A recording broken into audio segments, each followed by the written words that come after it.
Bonjour, bienvenue sur ce point bourse du 5 novembre 2024. Alors aujourd'hui, on a tous les yeux rivés un peu sur les élections américaines, voir un peu les implications que ça va avoir sur les actions, notamment sur les gros groupes, les éventuelles taxes. On a également les crypto-monnaies, les actions en rapport avec la défense. Donc tout ça, ce sera en partie avec une certaine volatilité avec les résultats des élections. Et puis plus que le résultat, il faudra voir aussi l'écart, c'est-à-dire parce qu'il y a également les deux chambres hein, au Congrès aux États-Unis qui vont être renouvelées. Et donc là aussi, on est sur des niveaux très serrés qui sont pas idéaux probablement pour diriger. Et ce serait mieux d'avoir un camp qui ait une majorité un peu plus forte. Donc là aussi, ce sera intéressant de voir les résultats au global pour la future politique monétaire, la politique tout court américaine. Au niveau des chiffres, plutôt bon aujourd'hui, avec notamment les PMI services hein, qui servent à mesurer le niveau économique dans les services aux États-Unis, puisqu'on est revenu à 55 et à 56 sur les PMI ISM. C'était plus ou moins ce qui était attendu. Et puis confirmation également en Chine. Hein, pareil, PMI Service à 52, alors qu'on était autour de 50, 50,5 peut-être espéré. Donc on voit qu'on surperforme un petit peu. Et là, les Britanniques sont à 52 aussi, donc on voit qu'il y a une certaine résilience. La Chine également, les États-Unis sont toujours là. Donc des chiffres plutôt encourageants à noter aussi les résultats d'entreprise. On a eu hier Palantir qui a explosé. Hein, aujourd'hui, avec encore un gap, ils prennent plus 20%, porté notamment par l'IA et par les besoins de traitement de données super importantes, hein, parce qu'il y en a des quantités astronomiques. Aujourd'hui, on a notamment Bouygues, Ruby, Ferrari. Demain, on aura Crédit Agricole, Téléperformance. Jeudi, on aura Engie, Legrand, Veolia, également Airbnb, Fortinet et Moderna. Et vendredi, on aura Pernod Ricard. On va regarder tout de suite avant de faire un point sur les 40 actions du CAC 40. Alors comme d'habitude, je rappelle que les informations et analyses données sur cette chaîne sont données à titre indicatif et ne peuvent pas être considérées comme un conseil en investissement. L'investissement en bourse est risqué et vous êtes responsable de tous les investissements que vous faites. Avant de faire un point donc, sur les 40 actions du CAC 40, on va faire un petit point sur les matières premières et le pétrole qui rebondit. On a eu une baisse de production hein, des pays producteurs de pétrole qui avaient annoncé normalement un peu plus de production à partir du mois de décembre. Ça a été reculé, donc dans les faits, ça équivaut quasiment à une baisse de production, donc mécaniquement à un prix du pétrole qui va repartir un peu vers le haut. Beaucoup d'acteurs hein, dans le secteur s'entendent pour avoir pour le moment un pétrole relativement haut et cher hein, par rapport à ce qu'on a connu ces dernières années. Donc oui, on continue 2024 sur ces niveaux-là. C'est ce qu'on avait dit dès le début de l'année. Hein.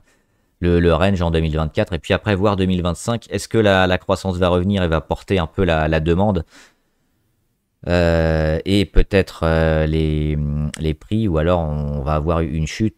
Quid aussi de la production, parce que chaque pays producteur va vouloir quand même en vendre, mais plus ils en vendent, plus ils déprécient le prix. Donc ça va être un équilibre à trouver. Et peut-être qu'on aura début 2025, donc autre chose, une tendance qui va se mettre en place, parce qu'on l'avait dit hein, depuis 2024 qu'on n'aurait pas grand-chose, hein, on serait dans ce range autour des 80. On arrive bientôt à la fin d'année, hein, et plus que 2 mois. Et c'est là que la croissance peut-être, ou le ralentissement va prendre le pas. Pour l'instant, toujours un statu quo hein, sur le pétrole.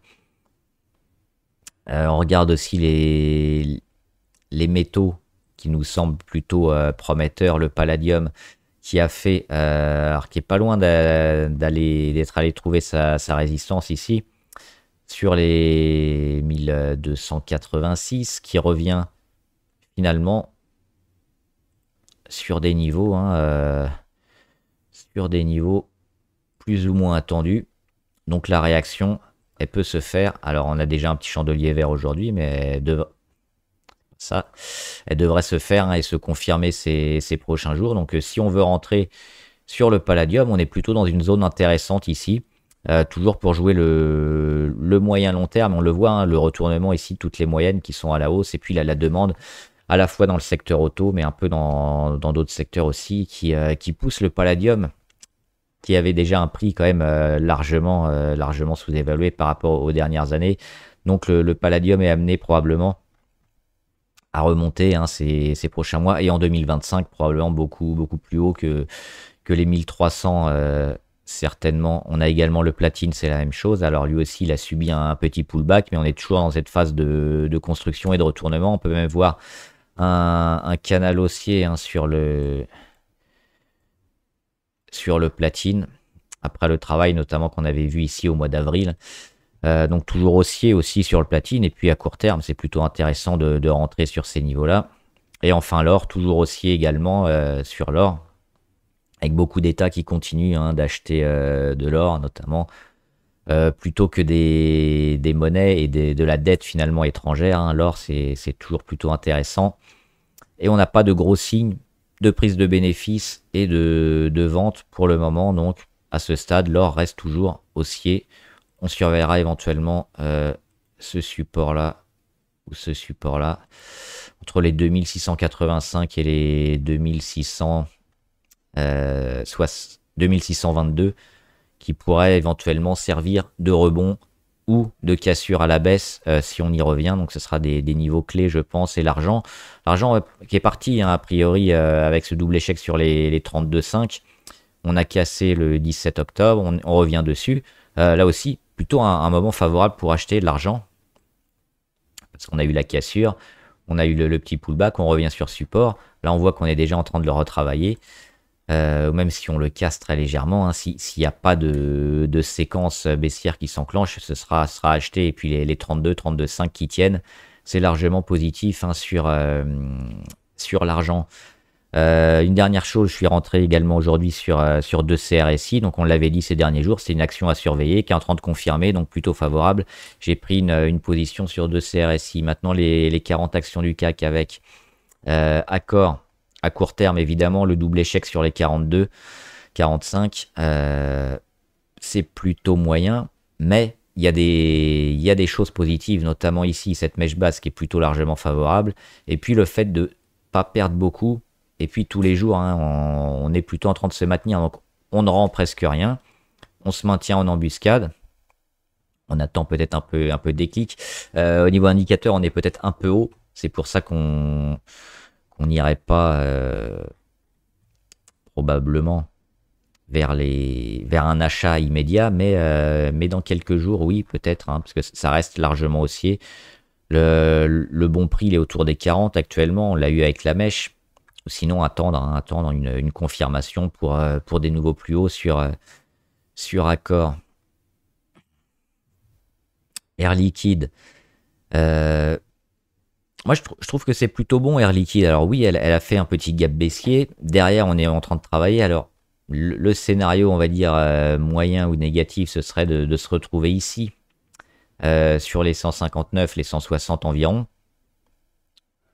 Mais tant qu'on tient ces niveaux-là et qu'on travaille ces niveaux-là, on est toujours haussier sur Air Liquide, qui a priori pas trop de problèmes au niveau des commandes et de la visibilité. Là aussi, le timing court terme est pas idéal à cause de ce gap, mais on voit quand même la résilience et le rebond toujours sur moyenne à 200, c'est ce qui est fait très souvent, hein, Air Liquide, des réactions et des rachats sur moyenne à 200, donc plutôt favorable également pour du moyen terme. Maintenant, la prudence, ce serait quoi? Ça d'attendre le comblage de gap, hein, donc retour à 170, qui se trouve ici début novembre ou fin novembre, avec la cassure effective, ça sera encore mieux. Hop, ce serait ça, hein, hop, et une cassure ici, et donc acheter Air Liquide sur confirmation des 169. Mais même là, on est quand même largement positif sur une valeur plutôt résiliente, un peu défensive. Airbus, qu'on confirmait, hein, leur prévision de livraison d'avions, malgré des retards, notamment sur les premiers trimestres. Airbus, alors oui, c'est pas mal, parce qu'on a enfin réussi ici à casser l'oblique court terme hein, pour signifier la fin de la baisse. Mais on a ce fameux double échec ou ce fameux échec sur la moyenne à 200. C'était là où on avait créé le gap, notamment au mois de juin. Donc on y revient. Donc pour l'instant, on n'a pas vraiment stoppé la descente et la dégradation. Ce qu'il faudrait, c'est revenir au-dessus des 148. On a la moyenne à 145, donc c'est ces niveaux-là. On s'est mis quand même dans des dispositions pour le faire sur Airbus, mais à ce stade, ça peut encore durer et on peut avoir un échec qui nous remet à 2, 3, 4 semaines plus tard pour y repasser. Donc c'est plutôt un peu spéculatif à ce stade. On avait des zones d'achat ici, hein, on en parlait dans l'ellipse pour le long terme. Maintenant, pour le court terme, il faut attendre plutôt la confirmation des 148. ArcelorMittal, plutôt favorable avec le retour de la Chine notamment, qui va délester un peu et arrêter d'inonder les autres pays avec l'acier à bas coût. Donc plutôt bien pour Arcelor. Là aussi, on a vu le rebond, le pullback, et le pullback qui était assez faible, donc ça c'est un signe de force, ces rachats ici, hein, à peine à la moitié du breakout. On revient sur la moyenne à 200, on est en train de la jouer, plutôt favorable sur Arcelor, là aussi c'est intéressant de se placer. AXA qui est en partie vendre des actifs avec la BNP. Plutôt correct les chiffres que nous ont donné AXA dernièrement hein, sur les résultats, sur les assurances, sur le risque aussi qui était plutôt limité. À court terme, moi ce que je vois c'est plutôt un range ici, un support à 34,2 qui est plutôt intéressant à acheter, mais un petit risque de range comme ça hein, en gros.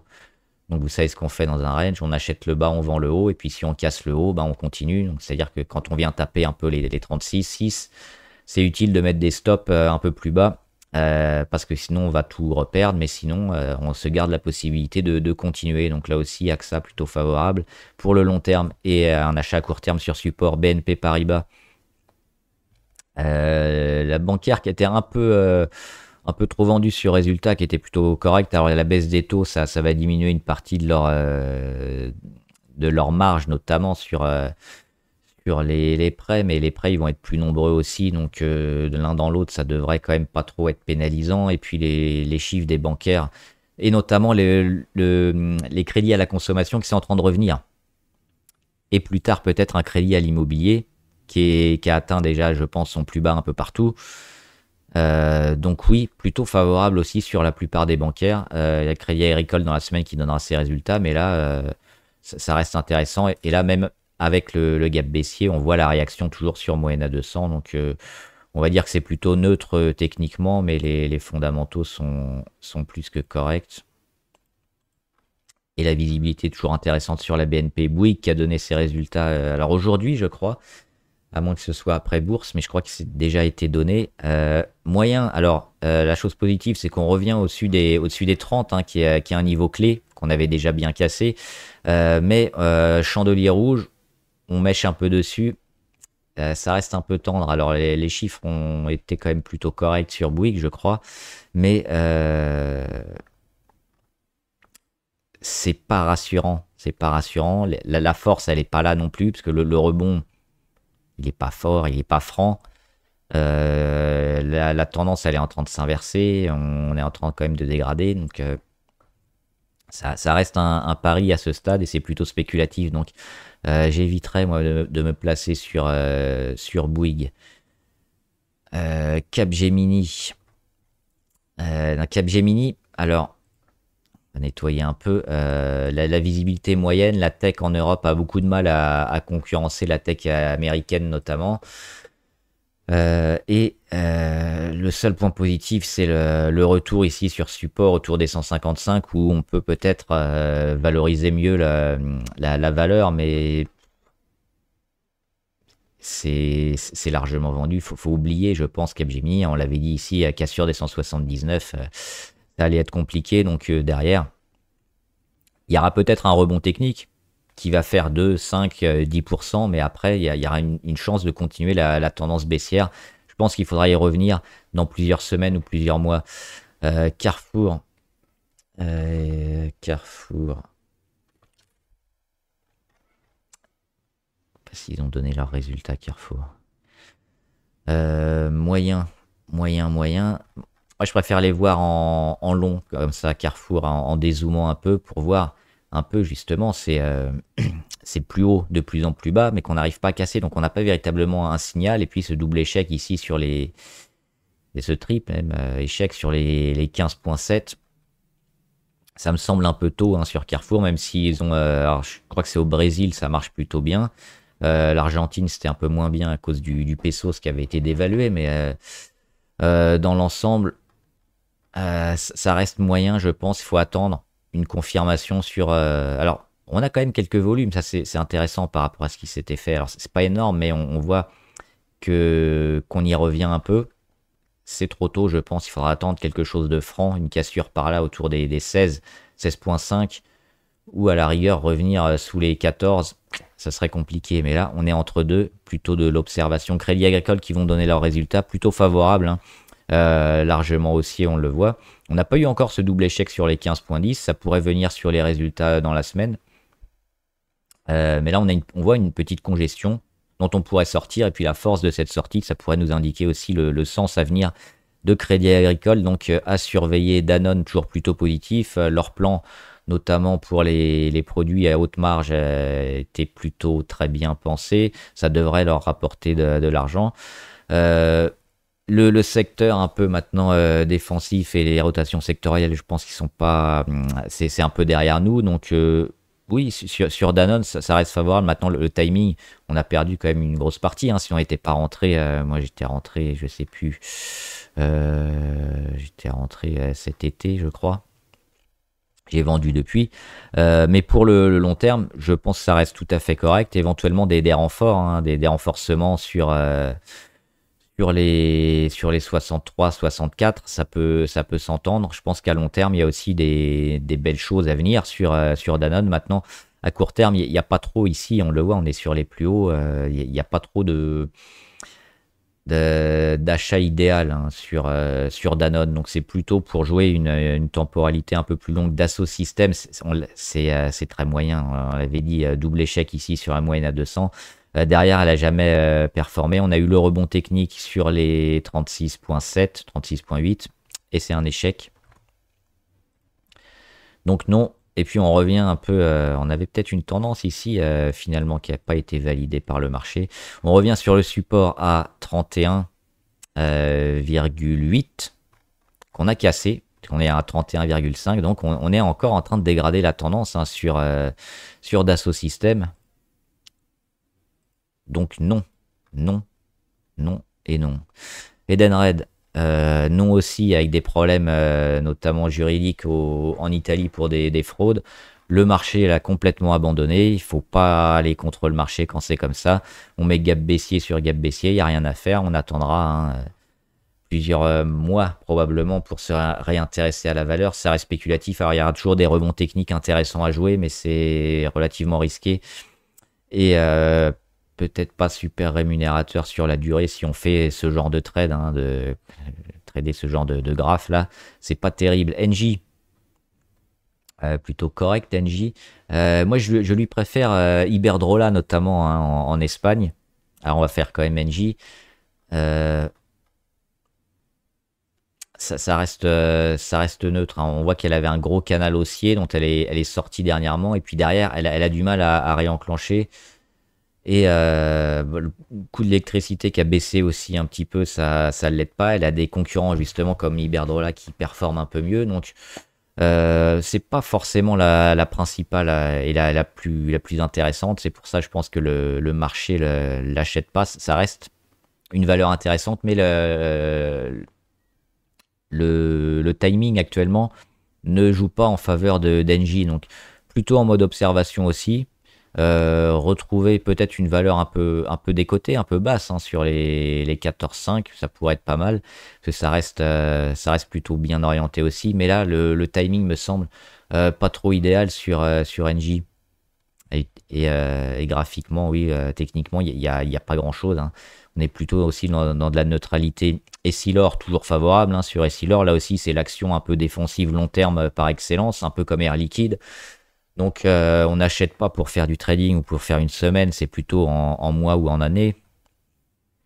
Toujours favorable sur Essilor. Hein, les grosses chutes, si c'est pas dû à quelque chose de factuel hein, sur les chiffres et les ventes, ont plutôt intérêt à être achetés. Là aussi, le timing, évidemment, quand on est sur un plus haut, n'est pas idéal, mais on joue plutôt le long terme. Donc, en DCA, éventuellement, ça peut s'entendre. Eurofin, catastrophique. Eurofin, encore des gaps baissiers. À éviter. Alors, on a un début de réaction ici sur les 44, où on avait déjà réagi. Hein, on avait méché en dessous. Mais là aussi, la tendance, elle est horrible. Je pense qu'il faudra attendre quand même des grosses rentrées massives et puis des chiffres un peu meilleurs, peut-être même début 2025, parce que il y a plus de coûts à prendre que d'argent à gagner, je pense, sur Eurofin en ce moment. Le marché n'en veut pas.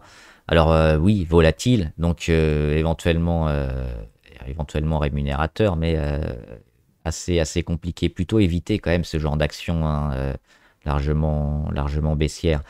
Hermès. Hermès, je suis dessus depuis quelques jours. J'attends le début, avec la Chine notamment hein, qui reprend. Pour moi, c'est une des plus intéressantes, même la plus intéressante sur le luxe. Elle a surperformé son secteur, elle surperforme les autres, elle a des chiffres intéressants. Techniquement aussi, on sent avec les gaps qu'elle a créé récemment qu'elle a une dynamique hein, et qu'elle a fini un peu sa conso. Il y a ce gros échec sur les 2200, mais derrière, on a aussi les plus bas qui sont rachetés, et puis le début un peu presque de congestion, parce que maintenant la volatilité, notamment sur ces 10 derniers jours, elle existe quasiment plus, donc ça c'est une bonne chose aussi. Phénomène d'accumulation probable hein, pour moi ici sur Hermès, on accumule avant de repartir. Donc là il faudra que ça sera tiré évidemment par la croissance de la Chine entre autres, mais pas que. Kering non. Comme d'habitude, les plus faibles du secteur, on les oublie, on joue les plus forts. Kering dans le luxe, c'est mauvais. Alors je sais plus je crois que c'est Gucci qui avait un peu plombé Kering, donc à éviter. Hein, là aussi, on évite d'acheter ce genre de valeur. Legrand, alors Legrand toujours favorable aussi sur le long terme, notamment avec Schneider, c'est la même chose, c'est le même discours. Ils sont en train de gagner beaucoup d'argent et d'avoir une part en pourcentage de leurs bénéfices sur la gestion hein, d'énergie pour baisser le coût de l'électricité notamment, et sur les data centers qui sont en train d'exploser un peu partout dans le monde, et donc on a des besoins énormes dans cette gestion des coûts électriques, et Legrand et Schneider sont en train de se développer sur ce nouveau métier, parce que c'est pas leur cœur de métier à la base. Et ça leur rapporte énormément. Donc oui, déjà, c'est plutôt largement favorable. On le voit en moyen long terme. Et avec ce qui se passe sur l'IA aussi et les technologiques, ils ont une part importante. Donc oui, Legrand, ça s'achète, évidemment. En court terme, oui, on avait les cassures ici autour de 98-100, mais on n'en est pas loin. On est qu'à 105. Hein, donc je pense que ça s'entend encore de se placer sur Legrand. L'Oréal. Non, hein, le secteur du luxe qui avait du mal, et alors Hermès s'en est mieux sorti, mais certaines autres valeurs de luxe ont eu beaucoup plus de mal. L'Oréal qui était peut-être un peu survalorisé, on retrouve un prix intéressant, je pense, ici, hein, sur les 360. C'était la zone clé qui avait fait le W ici, et dont on avait cassé en janvier 2023. Et ben on revient dessus, c'est cette oblique verte ici, 360. Donc je pense que quand on le recassera à la hausse, on pourra peut-être éventuellement se réintéresser à L'Oréal. Là, pour le moment, ça chute tous les jours, donc on oublie, mais 360, on va mettre hein, une alerte sur L'Oréal pour pas l'oublier. Ici. Et quand on reviendra casser, on en reparlera. LVMH. Pareil, le luxe va un peu moins bien, mais LVMH qui était un peu le leader, ils ont perdu leur statut de leader et ils se font un peu bouffer. Donc attendre un petit peu. Attendre ce travail-là, peut-être, hein, peut-être qu'on a fini aussi la baisse, mais certainement ici. Et puis si on casse vers le haut, alors on pourra peut-être s'intéresser là aussi et surveiller les 642. Et pour l'instant, c'est trop tôt et c'est dégradé sur la plupart des actions du luxe. Donc LVMH plutôt à oublier. Et on le voit, hein, Hermès, elle est positive, LVMH, elle est négative. Donc faut jouer plutôt les gros. Michelin, moyen Michelin, il y a eu des usines aussi qui vont fermer. Les résultats n'ont pas été appréciés du tout. Moi, je pense qu'on va aller plus bas. Éventuellement, hein, ça pourrait se shorter, je pense, Michelin pour du court terme, pour aller jouer les 28, 28,70 environ, cette zone-là, à la fin de l'année. Et il y en a quand même de belles chances de réaction sur ces niveaux-là, hein, on le voit. Échec au mois de février 2023, juillet 2023, et puis on a cassé définitivement en novembre 2023. Donc il y a des chances qu'on y revienne. Et là, la dynamique baissière et assez forte semble favorable, donc plutôt négatif à court terme pour Michelin. Et ici, on se posera peut-être la question, si on a un début de réaction, on devrait à minima avoir un rebond technique. Et ensuite, ça dépendra, hein, des chiffres de Michelin et puis du contexte global. Mais là, plutôt défavorable Orange. C'est super neutre Orange alors. Il y a éventuellement du trading à faire sur Orange parce que à chaque fois, hein, qu'on vient sur ces zones autour des 10.7 ou des 11, c'est un échec. On revient sur les moyennes, voire en dessous. Donc pour du trading, ça peut être intéressant de jouer Orange. Mais on a, avec la guerre un peu des opérateurs, trop d'opérateurs sur le marché. Et donc, ça flingue un peu les marges de Orange. Il y avait la zone Afrique qui était pas mal, qui était en développement aussi, mais c'est pas assez encore important en termes de poids, hein, de chiffre d'affaires total. C'est assez moyen. Il faudrait une meilleure dynamique. Et puis même la 5G n'a pas complètement explosé. Donc sur Orange, plutôt neutre et plutôt éventuellement du trading à faire, des achats à faire ici, hein, entre les 9,40 et les 10, et des ventes à faire entre les 11 et les 10,30. Pernod Ricard, on va voir les résultats en fin de semaine. Et on en reparlera probablement en fin de semaine, parce que là, évidemment, c'est négatif. On attendait la confirmation du support, hein, autour des 120, 122. On l'a cassé, donc pas rassurant. Est-ce que les résultats vont finalement rassurer le marché, va refaire partir le titre largement à la hausse, auquel cas on pourrait revenir sur ces niveaux-là, 122, et se dire les déstockages sont finis, on va revenir sur Pernod Ricard, peut-être. On verra, là c'est trop tôt, on en reparlera vendredi ou lundi. Mais on le voit, hein, pas se précipiter sur les actions comme ça à tendance baissière. On peut toujours aller plus bas et peut-être retrouver le plus bas Covid autour des 103.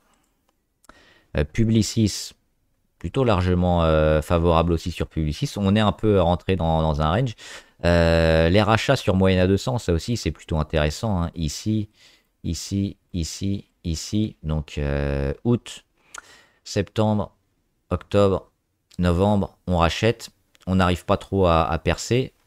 On a eu ce gros chandelier négatif du 18 juillet, mais depuis, finalement, on voit la volatilité assez grosse qui est en train de diminuer petit à petit. Donc ça, c'est bien, parce que ça va nous offrir peut-être une phase de congestion dont on va sortir par le haut ou par le bas. Donc on surveillera, mais a priori plutôt favorable aussi sur Publicis. Donc on attend plutôt une sortie vers le haut, mais c'est trop tôt pour l'anticiper. Renault, alors Renault, elle a fait un échec ici, c'est dommage, hein, sur les 43. Alors elle est en train de rendre un peu. Et je pense que tant qu'on tient les 39,5, on peut espérer, hein, sur Renault repartir. Donc ce qu'on peut voir sur Renault, c'est éventuellement ça, tenir l'oblique, tenir le support. Et s'il y a un début de réponse, ça peut fonctionner sur Renault et ça peut repartir. Par contre, si on revient, qu'on casse l'oblique rouge de baissière de résistance et puis qu'on casse le support à 39,5, on ira probablement ici sur les 33. Donc là, ça devrait se jouer probablement dans les 10 jours prochains. C'est compliqué. Je pense que si on est dessus, il faut quand même rester parce que parce que Renault, c'est une des plus intéressantes au niveau européen, hein, qui a pas fait de profit warning, donc qui a confirmé ses objectifs. Elle a fait un rebond, c'est normal de faire un échec sur ces niveaux-là. Ce qu'il faut, après, c'est pas trop perdre. Pour l'instant, on perd environ 6%. On a le cran ici à 8 hein, sur le support. Donc si on perd 10%, ça commencera à donner un signal super négatif.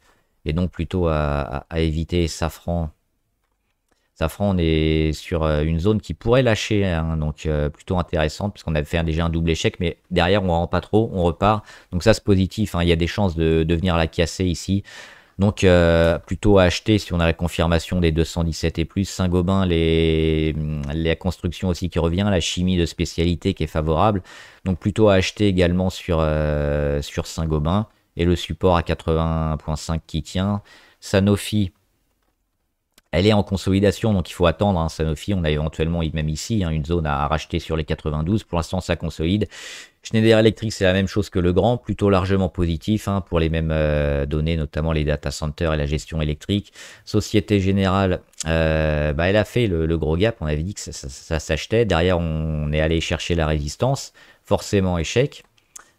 Pullback, maintenant, ce qui est intéressant, c'est la force du pullback. Si on revient ici 25 et qu'on commence déjà à construire sur les 25, c'est super favorable et ça s'achète. Ici, si on comble le gap complètement, pas terrible. Et le signal envoyé sera assez moyen. Donc c'est ça qu'il faut surveiller un peu, la force de ce qui va être rendu pour éventuellement se placer pour du moyen long terme. Stellantis, toujours à oublier. Hein, alors, peut-être qu'elle va casser les 13, mais surtout ce qui nous intéresse, c'est le gap à 14. Donc toute cette zone-là qui devrait être travaillée est cassée à la hausse, mais ça reste baissier pour le moment, c'est plutôt à éviter. Et on rentre pas hein, sur des actions comme ça, c'est évidemment beaucoup trop dangereux. ST Microélectronique qui fait partie des plus faibles hein, sur le secteur semi-conducteur. On évite de jouer les plus faibles, on joue plutôt les plus forts. Nvidia qui va rentrer aussi au Dow Jones. Hein. C'est pas vraiment semi, mais c'est un peu la même région. Donc non, hein, sur STM, même s'il y a quand même des volumes ici, on voit que malgré les volumes, on n'arrive pas à remonter la pente. Donc non, Téléperformance, il y a les résultats qui vont arriver mercredi ou jeudi. Mercredi, ça peut repartir sur Téléperformance parce que ça a été racheté. Alors oui, on a un peu baissé là. On a eu cette période début octobre qui a été un peu vendue et puis on en est revenu très vite. On est plutôt neutre là. On retrouve toutes les moyennes. Je pense que les résultats vont donner une belle indication. Il y aura probablement un gap hein, sur résultats. Donc à surveiller Thales. Moi, je suis toujours sur Thales, toujours favorable sur l'armement en général et ça devrait aussi performer. On a éventuellement une petite congestion hein, sur Thales. Ça reste haussier long terme. Et il n'y a pas trop de points négatifs aussi. Alors techniquement, ça reste neutre. Hein. Il n'y a pas grand-chose à faire pour le moment. Sur Total Energy, donc ils ont payé un peu les marges, hein, les marges de raffinage en baisse. Mais on le voit avec le rebond du pétrole. Hein. On a aussi un petit rebond sur Total. Je pense que c'est une valeur aussi multitâche hein, qui a à la fois de l'électrique et qui devrait s'en sortir dans cette période un peu moyenne pour tout ce qui est pétrole.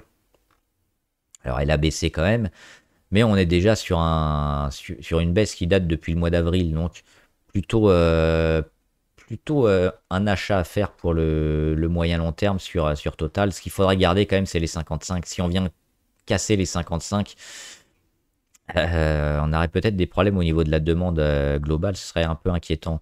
Unibail, ils ont eu du mal à renouer avec la hausse, mais on a cette phase de congestion intéressante là qui est en train de se mettre en place sur Unibail après avoir cassé ici. Donc au mois de septembre, on est plutôt acheteur. On a ensuite la phase de congestion. Si on ressort par le haut, on ira tester hein, la résistance. Plutôt favorable aussi sur Unibail, hein, l'immobilier commercial qui va plutôt bien.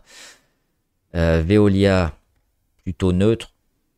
On achètera plutôt les 29,50 et on vendra les 31,50 aussi dans un possible range. Vinci, autour des 100, hein, c'est plutôt quelque chose à acheter. Je trouve que c'est assez peu valorisé.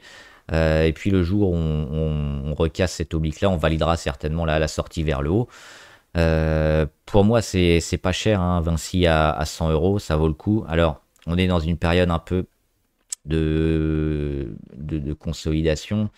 On dégrade pas vraiment parce qu'on a été racheté plusieurs fois, hein, sur le support autour des 100 euros. Donc, tant qu'on tient les 100, ça reste favorable, je pense.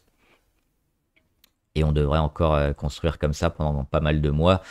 Et certainement sortir de cette grande figure au début de l'année 2025. Donc, pour les plus prudents, on attendra 2025.